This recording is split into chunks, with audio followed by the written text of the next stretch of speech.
Here in the upside down world, where Dick Cheney is now voting for a Democrat, this is a moment, I think. And it's amazing that Democrats who really hate Dick Cheney, I mean, I cannot underscore that.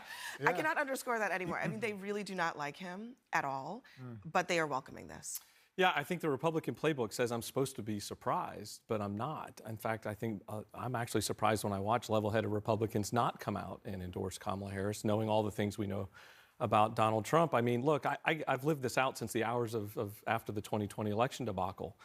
There's been Republicans that have quietly come up to me for years and have said, hey, look, I cannot believe we're going to do this again.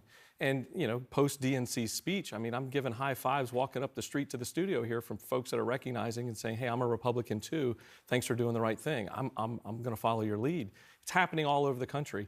There's a quiet momentum building against Donald Trump, even amongst Republicans. It feels different in a lot of ways from what we've seen before, because Dick Cheney is just as Republican as Mitch McConnell. I mean, you could even argue maybe more in some ways.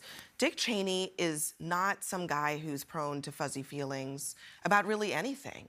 But on this particular issue, he has drawn a line. I'm wondering if you think that you might see other people who have been hesitant to do this in the past because they say, oh, you know, conservative principles in Congress, the House, the Senate. Those people might suddenly say, wait a second, this is different.